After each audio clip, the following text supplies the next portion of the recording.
নমস্কার শ্রোতা বন্ধুরা, আবার এসে গেছি আমার গল্পের ঝাঁপি নিয়ে হারানো ডায়েরির কিছু অংশ শোনাতে। নমস্কার। গুরু কৃপায় হি কেবলম। তুমিও পুরাণের কথা পড়লেই জানতে। আমাদের 18টা পুরাণ আছে, উপনিষদ আছে। আচ্ছা, এগুলো ভবিষ্যতের জন্যই তোলা থাক। আচ্ছা, তুমি ত্রিশঙ্কুর কথা বললে কেন? কেন বলো তো বললাম? সেটাই তো জানতে চাইছি। দেখো, তুমি আমাকে পছন্দ করো, এই আমি শুধু তোমাকে পছন্দ করি আর ভালোবাসি না। আমি শুধু তোমাকে পছন্দ করি আর ভালোবাসি না। আমাকে কথাটা বলতে দাও। আচ্ছা বলো, তোমার বাবা মা আমি গ্রামের ছেলে বলে তো পছন্দ নাও করতে পারে। আমি ঠিক বলছি? উর্মি চুপ করে রইল। তারপর বলল, তুমি আগে থেকেই কি ভেবে নিচ্ছ তোমাকে পছন্দ করবে না? কি করে বলবো? তাই ভাবছি, তোমার বাড়ি থেকে ধাক্কা দিলে আমার কি অবস্থা হবে। না এপারে আসতে পারবো, না ওপারে থাকতে পারবো। তাই ত্রিশঙ্কুর উপমাটা দিলাম। কথাটা তুমি খুব ভুল বলনি। কি জানি কি হবে। যাই হোক, আমার ডায়েরিটা হারিয়ে গেছিল বলে দুজনে দুজনের মনের কথাটা জানতে পারলাম। সাগর বলল, এ তো আরও খারাপ হলো। কেন? কেন নয়? আমি মনে মনে ভাবতাম তুমি অন্য কারোর সঙ্গে সুখে ঘর সংসার করছো, ঘর ভর্তি ছেলেপুলে। এই, ভালো হবে না কিন্তু। আরে না না, আমি আমার ভাবনার কথাটা বলছি। তোমাকে এত ভাবতে কে বলেছে? আচ্ছা, তুমি কিছু ভাবোনি? হ্যাঁ, আমিও ভেবেছি। হ্যাঁ, তাই নরেনের বউকে তো জিজ্ঞেস করেছো আমার বউ কীরকম হয়েছে, গ্রামের না শহরের মেয়ে, কত লেখাপড়া জানে। বলনি এই কথাগুলো? কটা ছেলে মেয়ে?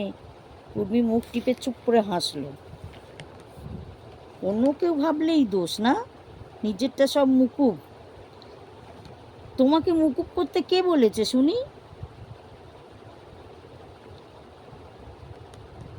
শাস্তি দাও। শাস্তি তো দিতেই চাইছি, একেবারে নিজের কাছে বেঁধে রাখার, কিন্তু দড়িটাই কম হচ্ছে। তাই ইচ্ছা থাকলেও উপায় বার করতে পারছি না। দেখো, একটা কথা আমি বিশ্বাস করি, এত দিনেও যখন আমাদের মাঝখানে কেউ আসতে পারেনি, তাহলে ভগবানের ইচ্ছাতে তুমি আমার জন্যেই। কথাটা শুনে সাগর আহ্লাদে গদগদ হয়ে বলল, তুমি এই কথা বিশ্বাস করো? কেন, তুমি করো না? কি জানি, যতক্ষণ না পাকিভাবে পাচ্ছি ততক্ষণ আমি কিছু ভাবতেও পারি না। এতক্ষণে নরেন আর শর্মী আইসক্রিম নিয়ে ওদের পেছনে এসে দাঁড়িয়ে রইল। ওরা টেরও পেল না। শর্মী বলল, কিরে, ঠান্ডা খাবি না? উর্মি চমকে উঠে সাগরের ঘাট থেকে মাথাটা তুলল। সলজ্জ দৃষ্টিতে বোনের দিকে তাকিয়ে বলল, কী রে, কখন থেকে এসে দাঁড়িয়ে আছিস, কোনো সাড়া করিসনি? কি করে ডাকি বল? এখনও ডাকতাম না, আইসক্রিমটা নেহাত গলে যাচ্ছে, তাই বাধ্য হলাম ডাকতে। খুব পাকা হয়েছিস না? নরেন বলল, ওকে বকে কি হবে, ও তো ঠিকই বলেছে। আইসক্রিমটা গলে যাচ্ছে তোমাদের নরম মনের মতন। সাগর ধর। হ্যাঁ হ্যাঁ দে।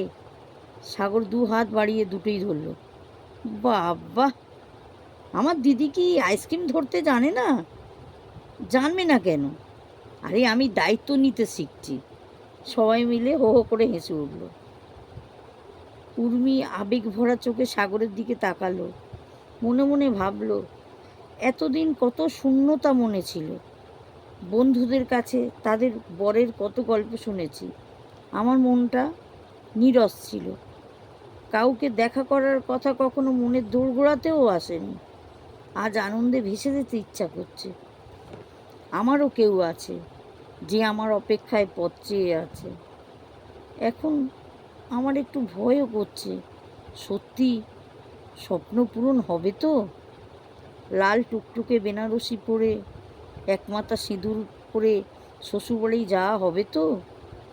ঈশ্বর, তুমি আমাকে দয়া করো। আমার মনের মানুষটাকে যেন পাই। কিরে দি, কোথায় হারালি? এই দি। হ্যাঁ, কি হয়েছে? সাগরদা, আইসক্রিমটা কখন থেকে ধরে রয়েছে। হ্যাঁ দাও। আইসক্রিমটা খেতে খেতে ওরা এগোলো যেখানে বড়রা বসে আছে। এরা গিয়ে দেখে সকলে হাওয়া খেতে খেতে খুব গল্প করছে। ওদের দেখে বলল, ঘুরে এসলি? হ্যাঁ, আর কতক্ষণ ঘুরবো, পা ব্যথা করছে। সবাই ঘাসের ওপর বসলো। বেশ কিছুক্ষণ সকলে বসে রইল। কলকাতাতে ঠিক সন্ধেবেলায় সন্ধেবাতি দেওয়ার কোনো তাড়া নেই। যার যখন সময় হয় সে তখনই সন্ধেবাতি জ্বালে। কলকাতায় ব্যস্ততর শহর। যাই হোক, একটু রাত হতে ওরা বাড়ি ফিরল। সাগর আর উর্মির মনের মধ্যে প্রচণ্ড ঝড় উঠেছে একে অপরকে নিবিড় করে কাছে পাওয়ার। এই দূরত্ব আর সহ্য হচ্ছে না। কি করে কাছে পাবে? নিজের মুখ ফুটে তো বাবা মাকে বলতে পারে না আমি সাগরকে বিয়ে করতে চাই। এখনো প্রতীক্ষা, নরেনের মধ্যস্থতা করে যদি কিছু করে। সেই দিনই নরেনকে আড়ালে উর্মি বলল, নরেনদা, একটা ব্যবস্থা করো। তোমার বন্ধু আর কতদিন একা থাকবে? তুমি কি বুঝতে পারছো না? খুব শীঘ্রই ব্যবস্থা করছি, চিন্তা করো না। আচ্ছা, উর্মি তুমি বললে আমার বন্ধু কষ্ট পাচ্ছে, তুমি পাচ্ছ না? জানি না। হেসে উর্মি সরে গেল। একটু রাতের দিকে নরেন সাগর ছাদে গেল। উর্মিও চুপি চুপি ছাদে গেল। উর্মিকে দেখে নরেন সরে গিয়ে সিঁড়িতে দাঁড়ালো। উর্মি পায়ে পায়ে সাগরের দিকে এগিয়ে গেল। সাগরও উর্মির দিকে এগিয়ে এলো। 12 বছরের অপেক্ষা।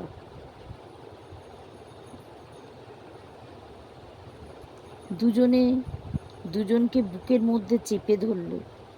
কিছুক্ষণ পর নরেন গলা ঝাড়ল। ওরা সরে গেল। উর্মি আস্তে আস্তে নিচে নেমে গেল। মন তো শান্ত হলো না, মন তো আরও কিছু চায়। কবে মনের ইচ্ছা পূর্ণ হবে?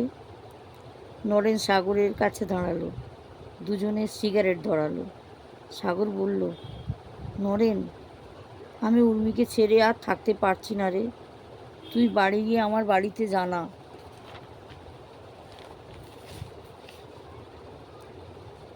হ্যাঁ রে বাবা, তোকে আর অত চিন্তা করতে হবে না। উর্মি তো বলেছে। উর্মি তোকে বলেছে? হ্যাঁ বলেছে। ও অবশ্য নিজের জন্যে কথা বলেনি, তবে বলেছে তোমার বন্ধু আর থাকতে পারছে না। সাগর মুখ টিপে হাসল। হ্যাঁ রে সাগর, তোরা কি করে এতদিন ছিলিস? দুজনে দুজনকে এত চাস, তবুও। আরে ওসব কথা পরে ভাববি। এখনকার পরিস্থিতিটা সামলে আমাদের এক করে দেবার ব্যবস্থাটা করতো। একটা প্রবাদ আছে জানিস, সবুরে মেয়া মিঠে হয়।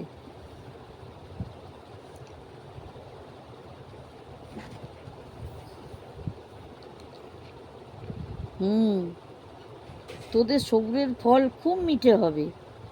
তুই চুপ কর তো, এখনো ফল খেলামই না, তার আবার মিঠে আবার টক। একটু পরে ওরা দুই বন্ধু নিচে নামলো। ধন্যবাদ, আজ এই পর্যন্ত। যদি গল্পটা ভালো লেগে থাকে তাহলে বেল আইকনটি ক্লিক করবেন, সাবস্ক্রাইব আর লাইক করে দেবেন। ধন্যবাদ।